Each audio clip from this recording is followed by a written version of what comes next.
Hi, my name is Cassie Whitworth, and my Graduate with Honors project is a React web app that was designed for use of a music studio, specifically a private lessons music instructor specializing in trumpet, horn, and piano. This is based off of my personal experiences. It is a fictional website, though. So let me just kind of show you what I've got. This is the home page, just a little bit of information. My first actual functionality is this area where you can add a review for taking lessons. So you click add review, and then this modal pops up that has the form in it. You can select whether you're a student or a parent or guardian of a student. We'll say parent or guardian at this point. My child has learned so much. Okay. And then submit, and there you go. You've got your comment, your review left right there on the home page. Moving on, this page right here is not dynamic, just has some information on it. This contact form right here is what a prospective student would fill out if they wanted a consultation to see if private lessons would be a good fit.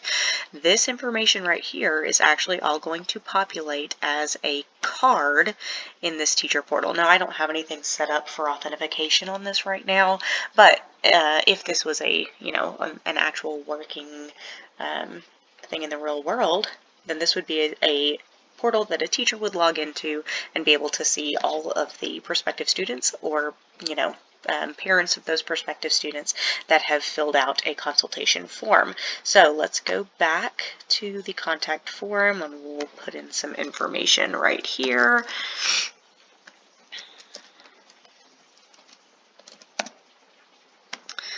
And just so that we can see that it actually does populate.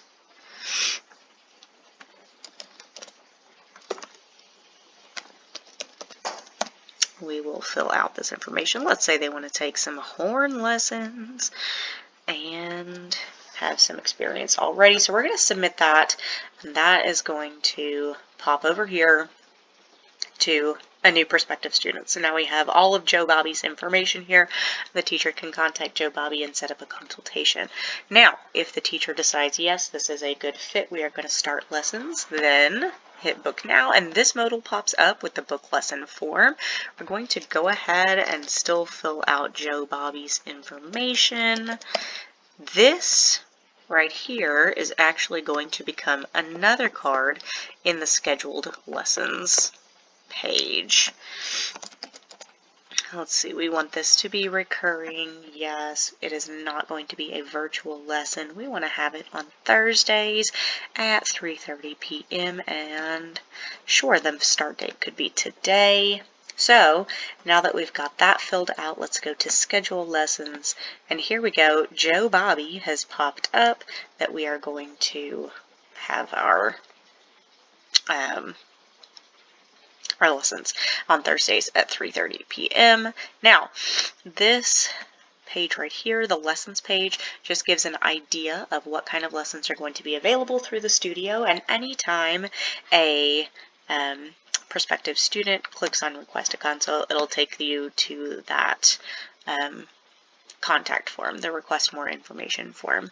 Now, really quickly, a couple of the things that were a challenge in this were on our booking form, and this is still a bug. I used a date picker when I first used this date picker. The CSS on this was crazy, and I just got a long list of dates. I didn't get an actual calendar, so I researched some more on that date picker and saw that I actually had to import this as well as importing the date picker. Now the bug at this point is that my form does not return the actual start date that was selected. So that's a bug to work out in later phases of development. Other than that, really just being able to set up all of the Redux, even though it's not necessary for a project of this size, that was a little bit of a challenge, but after going back and looking at the course modules, I was able to figure it out. So thanks so much for taking a look at my project. I had a really great time working on it, and I'll continue to work on it in the future.